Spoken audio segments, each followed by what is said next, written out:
Okay, so in this week's lesson, we're going to learn how to take a very simple melody and add some embellishments to that melody and make it sound more interesting. And that's really what improvising is all about. So here's what the melody sounds like on its own. Ready? Really simple. Then this time we go to the 5 chord,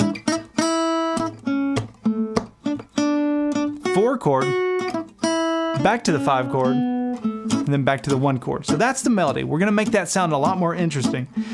And what you end up with is a series of little standalone compositions like this. You don't need a jam track. You can just grab your guitar and I'll show you how to do the rhythm part and everything and play it all by yourself. All right, here's what level 2 sounds like. So we're going to embellish that. Listen to this. Little fill licks.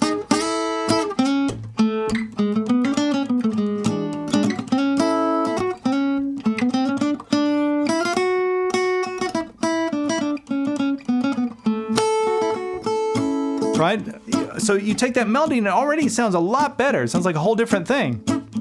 Now there's a level 3, which is where we add some double stops and some harmonies. So check this out.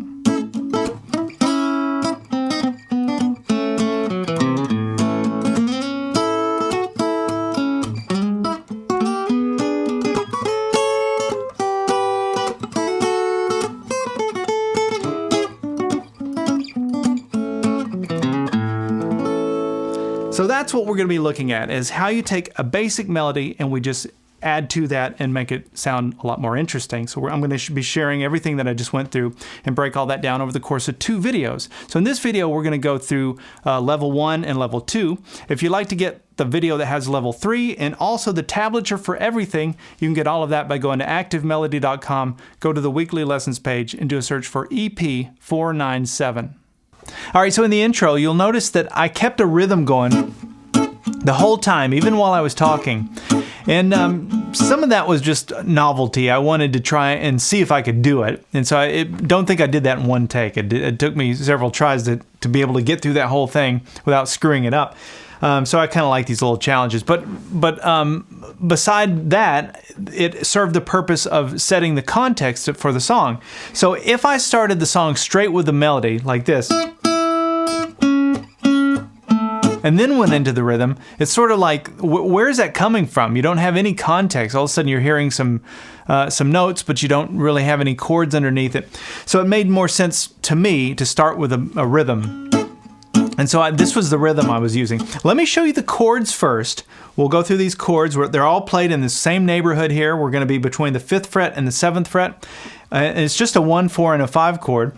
We're going to start with our A chord. Now this is coming out of the E shape. So if you think of your E shape from the cage system, where you bar on the 5th fret, that's where this chord is coming from. But I'm not playing all 6 strings. I'm just playing the top 4. And for the most part, I tend to do this. I do this more than play a full bar chord because you can pretty much get the full sound. And you can also hit that open 5th string if you're playing in the key of A. So you have that advantage as well. But anyway, that's my 1 chord. My 5 chord, which is the next chord we go to, is the E7, which looks like that. We're playing it in the same area between the same frets. And then the 4 chord, which I didn't actually play. I never actually played the 4 chord. But if I did play it, I'd use the same neighborhood. So I'd be playing the D chord using the A shape. Now I played some of the notes out of that, but we'll get to that in a minute. But anyway, those are the chords. Our A chord, our E7 chord, and then there's our D chord, all in the same neighborhood here.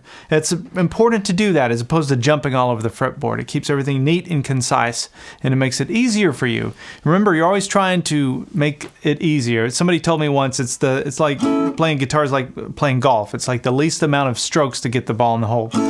Okay, so the strum pattern, the cadence for this thing was like this. And what I'm doing is I'm playing on the offbeat. So if you were counting this, you'd say 1 and 2 and 3 and 4 and every time I'm saying and is when I'm doing a downstroke like this. 1 and 2 and 3 and 4 and 1 and 2. Now there's one other little thing going on there. And that is, if you'll notice between that, between those downstrokes where I'm actually playing the sound, I'm doing it like this little mini downstroke, like this. Watch this. I'm actually not trying to even make a sound with it. The point of it is not to make a sound. The point of it is to get the motion going. It's much easier if you're trying to play on those offbeats to play on the beat itself with a little mini strum. So you do like mini strum, strum, mini strum, like this. That's easier for you than if I just went like this. Just one strum like that. It's harder to kind of guess where you are in space as opposed to this. This is more like, you know, tapping, or tapping your foot or something. It just feels more natural. So that's what I'm doing rhythm-wise. It's how a mandolin player would play. You hear the mandolin chop. That's sort of the timing of it on the and. And then you go to the 5 chord. Back to the 1 chord. There's your 4 chord. And that's another little thing. You can do add a little fill in there if you want. So that's the timing. Now, I started the song with that, playing on the A, and then whenever you're ready, you can come in with a melody. And here's what the melody sounds like. It's like this. The melody comes in on the 1. So we'll count that out as we get into it. But let me show you the notes here. It's the notes of your chord, your A chord. It's the 2nd string, the 3rd string, and the 4th string. Your 5th, your 3rd, and your 1st interval of your chord. Now that's what it sounds like. It's pretty boring when you hear it without any inflection or any nuance. But those are the notes, and you can see where they're coming from. They're coming right out of that chord shape. Now the rest of this comes from the major scale. So, those notes are actually in the major scale as well, obviously. But what I want to show you, I'm setting this up first, and then everything's going to make total sense as we get into it once you understand this background context. So you already understand the chord and the rhythm piece of it. Let me show you how to play the major scale in 2 positions right here in this neighborhood. And then when we get into embellishing and doing all these fills, it's going to totally make sense. So I want you to put your pinky on the 7th fret 4th string, and we're going to play the major scale like this.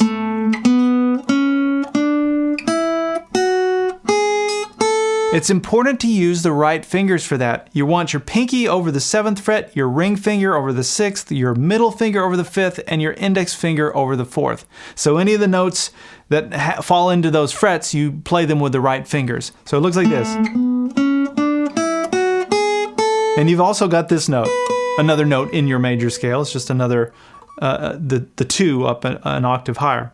So the other thing to pay attention to is where we are within the cage system. So I like to connect these major scales back to our chord shapes. Everything has a neighborhood, and once you finally get this concept, it just makes everything so much easier. And so I'm thinking about my A chord here using the E shape. These 3 fingers make the E shape. And so you can see that major scale is sort of in that neighborhood, in that E neighborhood. Now we're going to learn the major scale, the same major scale, which is our A major scale. We're going to learn it in another position. We're going to use the same starting note, which is our 7th fret 4th string. This time we're going to use our middle finger on that 7th fret 4th string, and we're going to play it like this. We're going to do a shift here with my index finger now on the 7th fret 2nd string. Now we do 7, 9, 10. So look at that. We have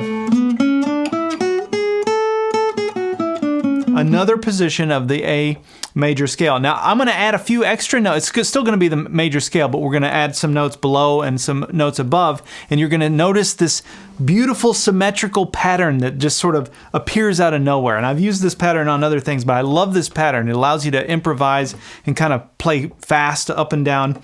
You'll see what I mean here. Okay, so from this starting point, that A note there on that 7th fret 4th string, if we go down 1, I want you to put your index finger there, 6th fret 4th string, and play this with me. 6, 7, 9 on the 4th string. We'll do the same thing on the 3rd string. 6, 7, 9. We're going to do our shift that we talked about. So now our index finger is on the 7th fret 2nd string, and we're going to do 7, 9, 10. And we're going to do the same thing on the 1st string. 7, 9, 10. What we have now as a few more notes of that major scale. But that allows me to easily kind of buzz through the major scale because that pattern is so symmetrical.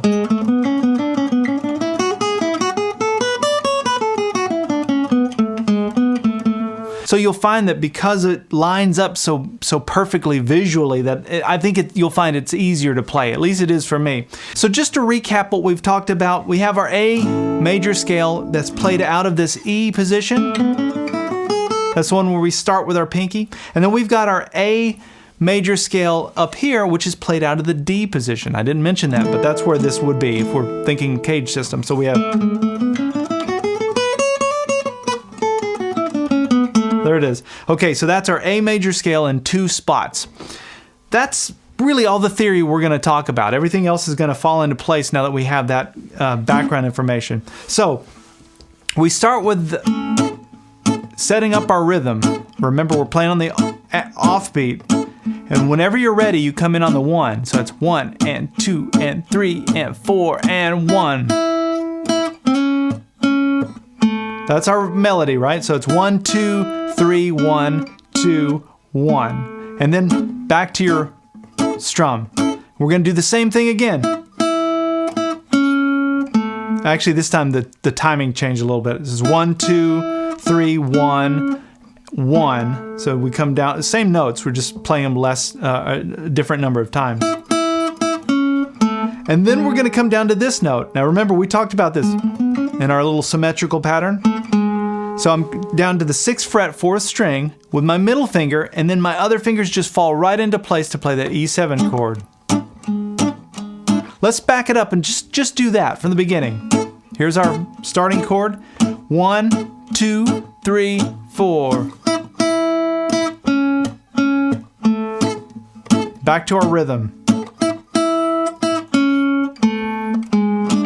There's our 5 chord.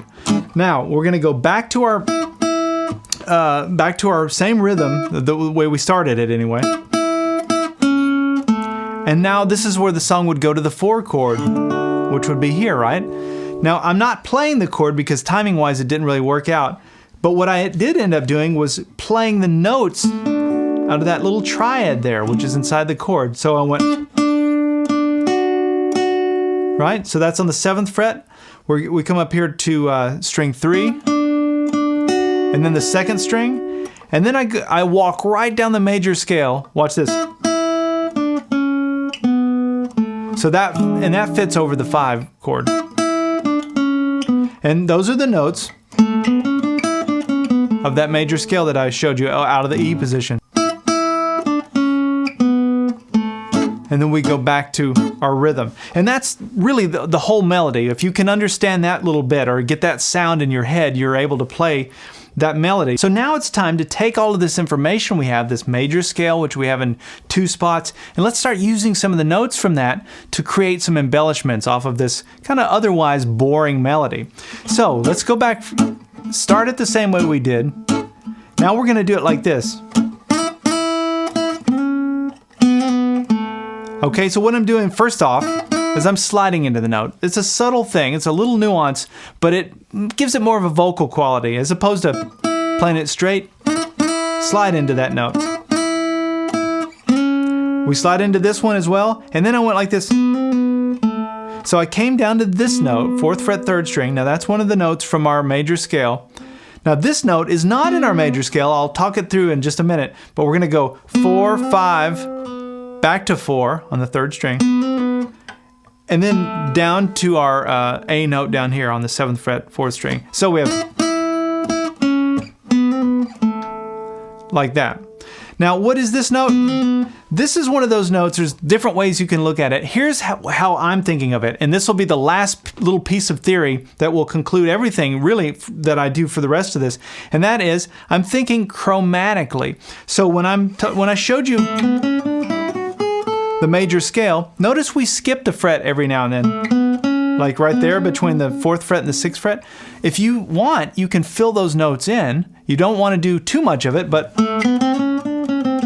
you can do that. That's called playing chromatically. Same thing up here. So you can start to fill in some of those notes, and you'll find as we get into this enhanced melody that I start using that little technique. So anyway, that's what this note is. It's just you can think of it as a chromatic note. We kind of bounced up one and then we went back into the scale. So now after that I went. Now that's a cool little lick. That's a bluegrass kind of lick that I picked up a long time ago. I use it all the time as a filler. And now you can use this as a filler as well. It's a great little lick that you can add to your bag of tricks. So look at how simple this is, because I keep that chord shape down. Hit the first string, pinky goes down on that 7th fret 2nd string. I lift my finger, I lift my middle finger there on the 3rd string, and then I come down to the 4th string. So just practice putting it together like this. There's a little hammer on there. And when you do it together, you can work that lick into that chord. So anytime I'm playing that chord, and you can play it fast, you can play it slow, it works in a shuffle.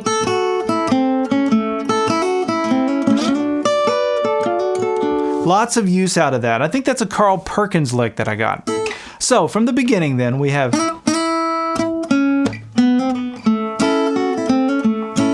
let's do it again. Down to there, and then watch this. Whoa, what was that? Well, that's that major scale that I showed you. It was in this position.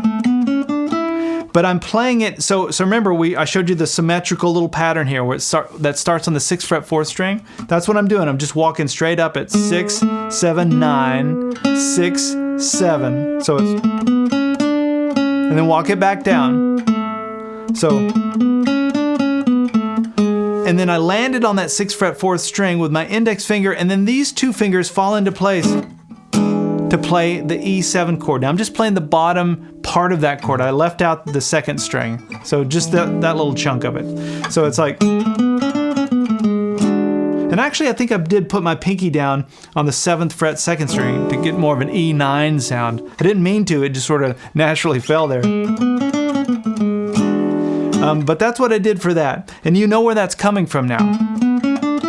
It's coming from that A major scale. Now somebody out there is going, okay, well I kind of get it, A major scale, I understand what you're talking about, but that's an E chord, and why would that A major scale work over the E chord? Here's the answer for that. The simple answer is A major scale is the same as E Mixolydian scale, E Mixolydian mode.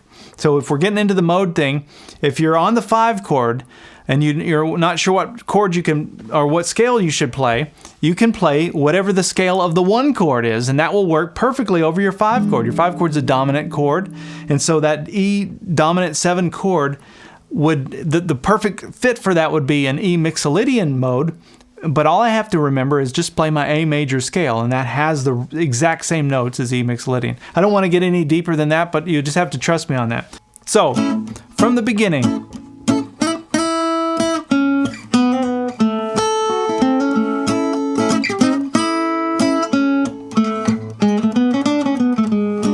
let's repeat this again.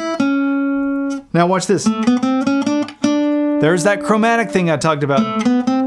So I went down to the 7th fret 4th string, and then I just walked it up. 4, 5, 6, 7 on the 3rd string. And then watch this. There it is again. Now those are the same notes in your major scale, but I just filled in the gaps in between. So it's 5, 6, 7 on the 2nd string. So it sounds like this.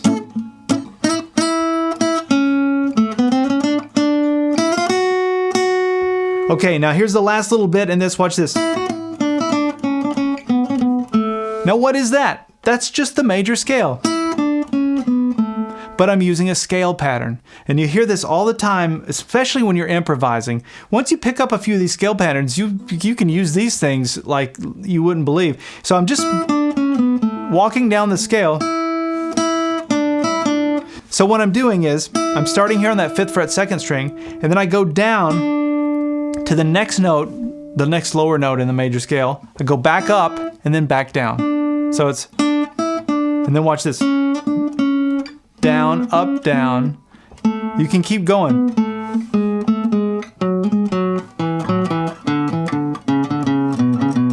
So that's a good way to practice your major scales, is to try a little scale pattern like that. It's just play the note, go down one, and go back to where the note you played. So it's, and that's how I played it. And then I concluded with something like that. Or maybe it was the same little, intro leg. But either way, I think that was what I did. So I made the chord again, my A chord, hit upstroke on the 1 string, and the 7th fret, 2nd string, and then back to that chord. So what we just looked at was level 1 and level 2. Level 1 was the real playing it straight. No inflection, really. Level 2 had all these extra licks. Right?